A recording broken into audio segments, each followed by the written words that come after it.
SRM Tamil பேராயத்தின் பிரம்மாண்ட பேச்சு போட்டி முதல் பரிசு 5 லட்சம். சொல் தமிழா சொல் 2025 பிரம்மாண்ட பேச்சு போட்டி நெல்லை மண்டலம். போட்டி நடைபெறும் நாள் 9/3/2025. இடம் சதக்கத்துல்லா அப்பா கல்லூரி, திருநெல்வேலி. QR கோடை ஸ்கேன் செய்து விண்ணப்பத்தை அனுப்புங்க. இதுதான் எனது கடைசி வீடியோ என்று நடிகை விஜயலட்சுமி வீடியோ பதிவு ஒன்றை வெளியிட்டுள்ளார்.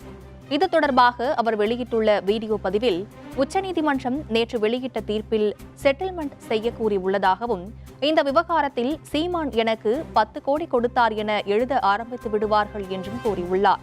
எனக்கு நீதியும் நியாயமும் இந்த வழக்கில் கிடைக்காது என்பதை தெரிந்து கொண்ட பிறகு நான் எந்த போராட்டமும் செய்ய போவதில்லை என்று தெரிவித்துள்ளார்.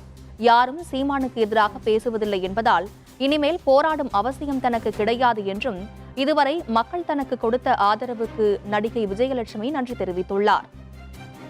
முந்தானத்து நான் கதறி அழுதேன் இல்லையா?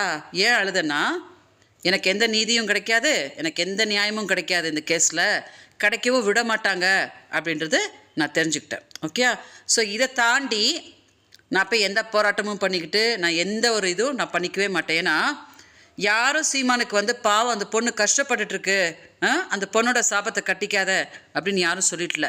அந்த அசிங்கத்துக்குள்ளெல்லாம் இறங்கி நான் போராடணுன்ற அவசியம் எனக்கு கிடையாது. ஓகே, ஸோ இது வரைக்கும் மக்கள் எனக்கு கொடுத்த ஆதரவுக்கு மக்களெல்லாம் புரிஞ்சுக்குவாங்க. விஜயலட்சுமி இப்போ கூட ஏமாற்றப்பட்டிருக்காங்கல்ல அப்படின்னு மக்கள் புரிஞ்சுக்குவாங்க.